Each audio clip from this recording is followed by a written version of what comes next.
రాష్ట్ర వ్యాప్తంగా రికార్డు స్థాయిలో ఉష్ణోగ్రతలు నమోదవుతున్నాయి. ఇంకోవైపు హీట్ వేవ్స్ కొనసాగుతున్నాయి.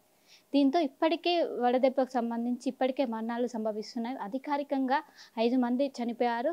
రానున్న రోజుల్లో ఈ వడదెబ్బకు సంబంధించి ఎలాంటి జాగ్రత్తలు తీసుకోవాలి? దీని గురించి మనతో మాట్లాడడానికి గాంధీ హాస్పిటల్ సూపరింటెండెంట్ రాజారావు గారు ఉన్నారు. వారితో మాట్లాడదాం. సార్, ఇప్పటికే ఉష్ణోగ్రత 46 డిగ్రీల హైయెస్ట్‌గా నమోదవుతున్నాయి. ఇప్పటికి వడదెబ్బకు సంబంధించి గాంధీ హాస్పిటల్‌కి ఏమైనా కేసెస్ వచ్చాయా?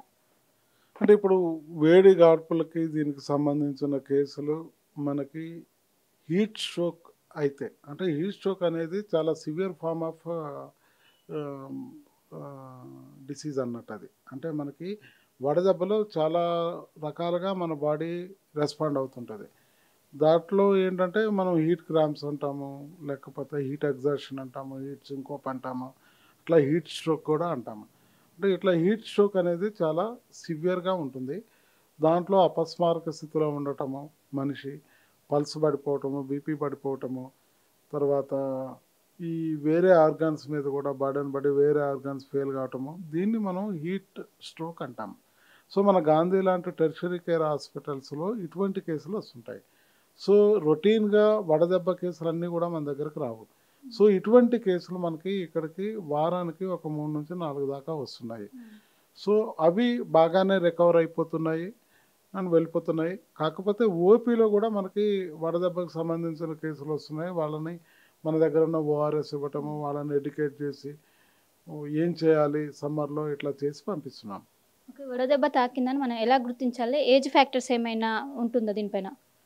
అంటే వడదెబ్బకి ఎక్కువగా గురి అంటే దానికి ఎవరు వల్నరబుల్ ఉంటారు అంటే ఎవరిలో ఎక్కువ ప్రభావం చూపిస్తుంది అంటే చంటి పిల్లల్లో కానివ్వండి, లేకపోతే వయసు మళ్ళిన వాళ్ళలో, పెద్దవాళ్ళలో, అబౌవ్ 65 ఇయర్స్ ఉన్న వాళ్ళలో కానివ్వండి, లేకపోతే కొన్ని రకాల కోమార్బిడిటీస్ ఉంటాయి.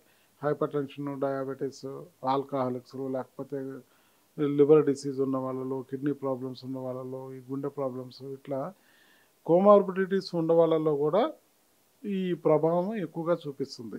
ఈ వడదెబ్బ ప్రభావం ఎక్కువగా చూపిస్తుంది. కాబట్టే వీళ్ళు ఎస్పెషల్లీ మనం చెప్పిన ఇప్పుడు ఈ వల్నరబుల్ గ్రూప్ ఈ 12 o'clock నుంచి 3 o'clock వరకు ఎట్టి పరిస్థితుల్లో కూడా బయటికి పోవద్దు. మిగతా వాళ్ళు కూడా మనము అంటే బయటకు వెళ్ళేటప్పుడు తగిన జాగ్రత్తలు తీసుకొని వెళ్ళాలి.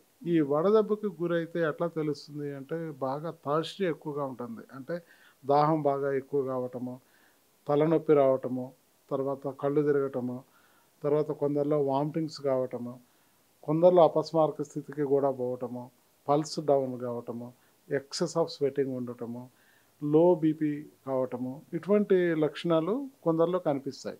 సో ఇవి లక్షణాలు కనిపిస్తే అది వడదెబ్బగా గుర్తించి సాధ్యమైనంత ఇమీడియట్గా వాళ్ళని ఆ ప్రదేశం నుంచి తొలగించాలి. అంటే ఆ ఎండ ఎక్కడుందో దాని నుంచి మన ఈ షేడ్ ఉన్న ప్రాంతానికి తరలించాలి. తర్వాత దగ్గరలో ఉన్న ఒక ఆరోగ్య కేంద్రాన్ని సంప్రదిస్తే వాళ్ళు ఈ ఓరల్ రిహాైడ్రేషన్ ఇది కానీ ఇవి చూసుకుంటారు.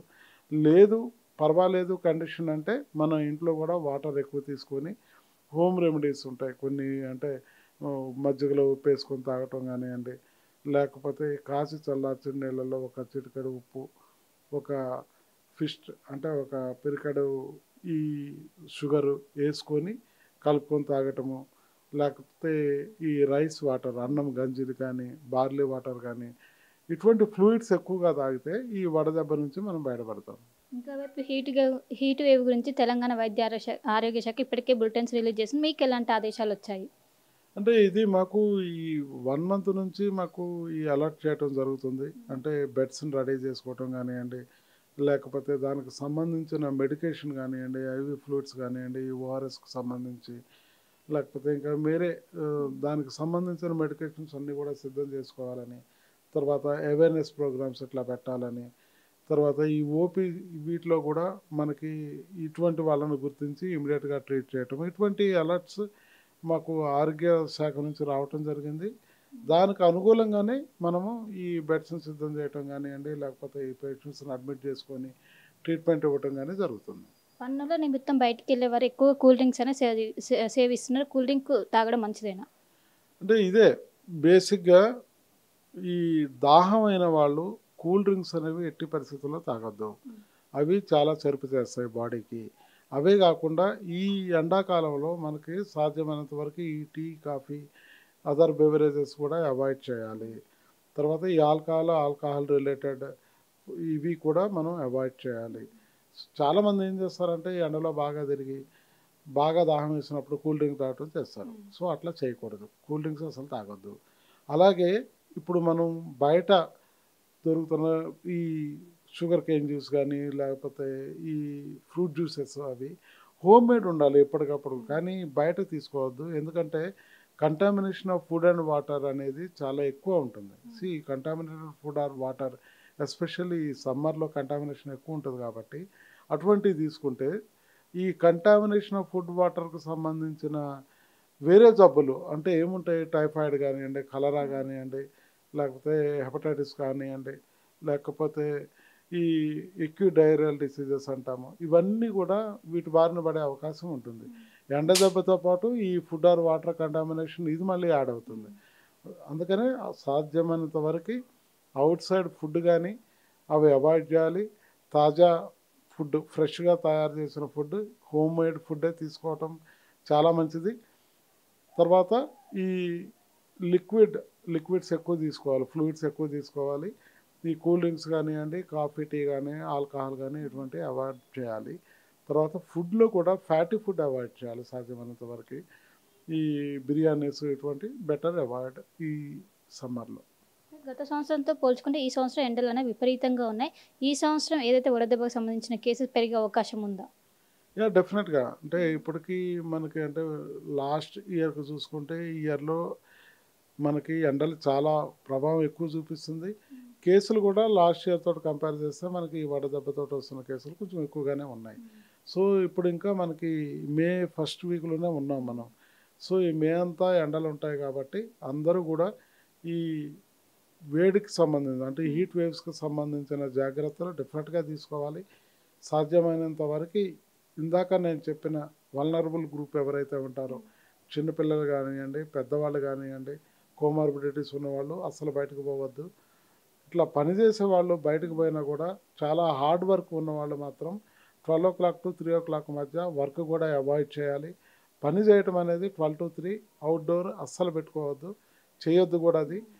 తర్వాత తప్పనిసరి పరిస్థితుల్లో బయటకు పోవాల్సిన పరిస్థితి వస్తే మనకి ఈ తలకి క్యాప్ పెట్టుకోవటం కానీ, అంబ్రెల్లా కానీ, లేకపోతే ఒక టవల్ని కవర్ చేసుకోవటం కానీ, తర్వాత మనం వేసుకున్న దుస్తుల్లో కూడా లూజ్గా ఉండి లైట్ కలర్స్ ఉండే కాటన్ బట్టల్ని ధరించటము, ఇటువంటి జాగ్రత్తలు తీసుకోవాలి. తర్వాత వాటర్ కూడా మన ఓన్ వాటర్ని క్యారీ చేయాలి. ఎక్కడ పడితే అక్కడ వాటర్ ఎండాకాలం తాగొద్దు. ఎందుకంటే contamination of food or water పెరిగే అవకాశం ఉంటాయి కాబట్టి అవుట్ సైడ్ ఇవన్నీ కూడా అవాయిడ్ చేయాలి.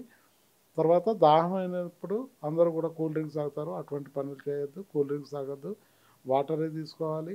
లేదు కోకోనట్ వాటర్ తీసుకోవచ్చు, లేదు ఓఆర్ఎస్ తీసుకోవచ్చు, లేకపోతే హోమ్ మేడ్ మనకు బటర్ మిల్క్ కానివ్వండి, లేకపోతే ఇందాక నేను చెప్పిన విధంగా మనం హోమ్ మేడ్ ఓఆర్ఎస్ కూడా తయారు చేసుకొని తీసుకోవచ్చు. ఎటువంటి కండిషన్లోనైనా ఈ హీట్ వేవ్కి సంబంధించి ఈ వడదెబ్బకు సంబంధించిన లక్షణాలు కనిపిస్తే ఇమీడియట్గా హాస్పిటల్కి వెళ్ళాలి. ఇప్పటికే మే మొదటి వారంలోనే 46 డిగ్రీలు ఉష్ణోగ్రతలు నమోదయ్యాయి. ఇంకా రానున్న రోజుల్లో 2 నుంచి 3 డిగ్రీలు నమోదయ్యే అవకాశం ఉంది. అంటే ఎలాంటి ఎఫెక్ట్ చూపుతుంది ఆరోగ్యం పైన? ఆరోగ్యం మీద ఇటువంటి ఇప్పుడు మనకంటే మనం తగు జాగ్రత్తలు తీసుకోకపోతే హీట్ ఎగ్జాషన్ కానీ, హీట్ సింకోప్ కానీ, హీట్ స్ట్రోక్ కానీ గురయ్యే అవకాశాలు ఉంటాయి. కాబట్టి ఇప్పుడు మనం చెప్పిన జాగ్రత్తలన్నీ తీసుకుంటే ఇటువంటి హీట్ స్ట్రోక్స్ కానీ, హీట్ సింకోప్ కానీ, లేకపోతే హీట్ ఎగ్జాషన్ ఇటువంటి మెడికల్ కండిషన్స్కి గురి కాకుండా ఉంటారు. సో మొత్తం మీద ఇది పరిస్థితి. గత సంవత్సరంతో పోల్చుకుంటే ఈ సంవత్సరం అనేది ఎండలు ఎక్కువగా ఉన్నాయి. దీంతో వడదెబ్బ సంబంధించిన కేసులు కూడా లాస్ట్ ఇయర్తో పోల్చుకుంటే ఈ సంవత్సరం ఎక్కువగా వస్తున్నది. ఎవరైతే అత్యవసరం ఉంటేనే బయటికి వెళ్ళాలి, లేకుంటే వెళ్ళకూడదు. వెళ్తే ఖచ్చితంగా వడదెబ్బ తాకే అవకాశం ఉంది. అండ్ ఇంకోవైపు ఇక్కడ గాంధీ హాస్పిటల్కు ఇప్పటికే బెడ్లు సిద్ధం చేశారు. ఇప్పటికే వైద్య ఆరోగ్య శాఖ నుంచి ఆదేశాలు వచ్చాయి, ఇప్పటికే అలర్ట్స్ వచ్చాయి. దానికోసం మేము ఇప్పటికే అన్నీ సిద్ధం చేశాము. అండ్ ఈ సంవత్సరం ఇంకా కేసులు పెరిగే అవకాశం ఉంది ఒకవైపు హాస్పిటల్ సూపరింటెండెంట్ అయితే చెప్తున్నారు. కెమెరా పర్సన్ వంశీతో కలిసి శిల్పా RTV హైదరాబాద్. నమస్తే అండి.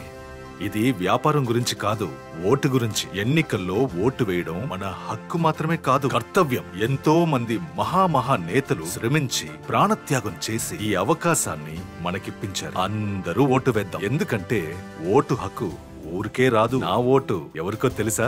అది సీక్రెట్ అండి.